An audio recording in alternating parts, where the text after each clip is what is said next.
تو عربوں کے ہاں تیر کی شکل کی لکڑیاں ہوتی تھی جن کے اوپر لکھا ہوا ہوتا تھا. کیا لکھا ہوتا تھا؟ ایک پہ لکھا ہوتا تھا یہ کام کرو افعل، دوسرے پہ لکھا ہوتا تھا لا تفعل، کسی کو خالی چھوڑ دیا جاتا تھا. اب وہ تیر کیا کرتے تھے، کسی مثلا کپڑے کی پوٹلی میں رکھ لیتے تھے، چھوٹے چھوٹے تیر کسی کپڑے کی پوٹلی میں رکھ لیا. اب آپ کی زندگی میں کوئی اہم مسئلہ ہے، مثلا شادی کرنا ہے یا سفر کرنا ہے یا کوئی بزنس کرنا ہے، تو اسلام نے ہمیں کیا حکم دیا کہ ایسے موقعوں پہ کیا کرو؟ استخارہ. تو اہل جاہلیت استخارہ نہیں کرتے تھے، وہ کیا کرتے تھے، کسی بت کے پاس جاتے اور اس کے پاس بیٹھے ہوئے جو مجاور ہوتے تھے ان کے پاس اس طرح کے تیر رکھے ہوتے تھے. تو وہ کیا کرتے کہ وہ کہتے کہ اچھا ان تیروں میں سے کوئی تیر نکال لو، جسے وہ ہمارے عام طور پہ پرچیاں ڈال کے نہیں کہتے کہ کسی ایک بچے سے کہتے پرچی نکال لو، فال نکالنا، جسے طوطا فال بھی ہوتی. تو اس میں کیا ہوتا کہ وہ تیر نکالتے، اگر وہ تیر نکل آتا کر لو تو کہتے بس ٹھیک ہے یہ کام میرے لیے جائز ہے اور بہت اچھا ہے.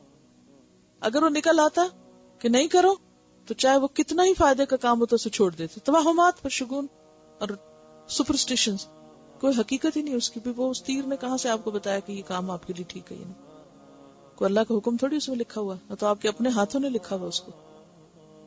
اور اگر خالی نکل آتا تو پھر دوبارہ سے پھر شروع کرتے، اور اس پر بعض اوقات وہ کوئی نذرانہ بھی پیش کرتے تھے، اور اس میں وہ اس بت کی یا اس کی رضامندی سمجھتے تھے، کہتے تھے ہاں جی ہمیں اذن مل گیا یا اذن نہیں ملا.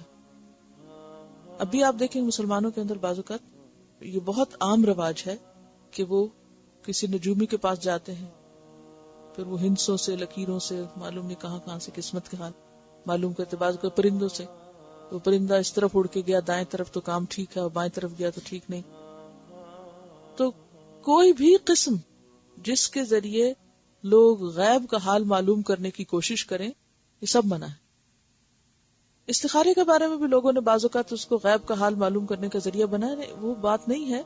اصل میں یہ ہے کہ اس میں دل کا رجحان ایسا ہو جاتا ہے، یا کوئی شخص ایسا آ جاتا ہے سامنے جو آپ کو مشورہ دے دیتا ہے، یا کسی بھی طریقے سے آپ کو جو رہنمائی مل جاتی ہے.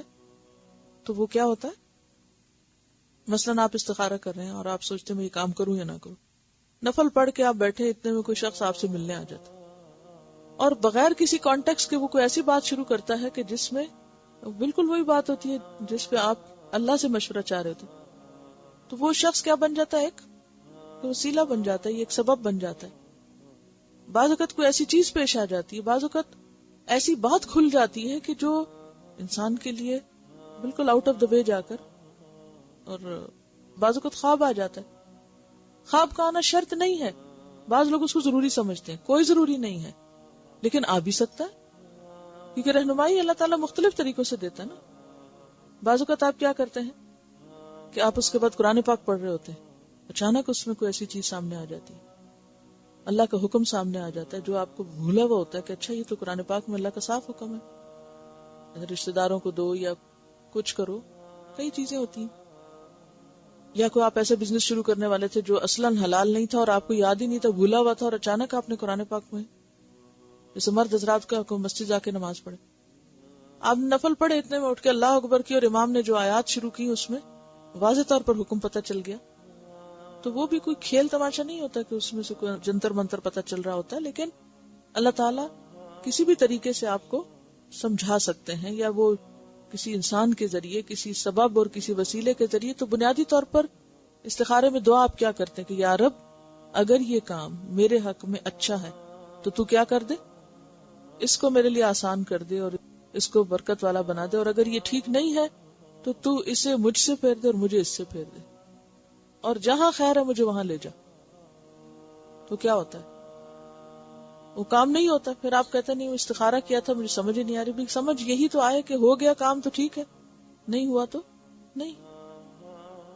لیکن تیروں کے ذریعے یا کسی بھی اور انداز سے قسمت کے حال معلوم کرنا، اور خاص طور پر تیروں کے ذریعے، تو یہ درست نہیں، یہ سب کیا حرام ہے.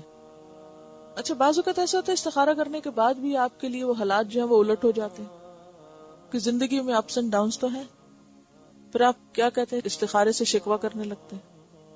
آپ کہتے ہیں ہم نے استخارہ بھی کیا تو پھر بھی یہ ہو گیا. ہاں بھئی پھر بھی اگر الٹ ہوا تو ہو سکتا ہے اس الٹ میں ہی بھلائی ہو، اسی میں ہی کوئی خیر نکلنے والی ہو جو آپ کو بظاہر نظر نہیں آ رہی.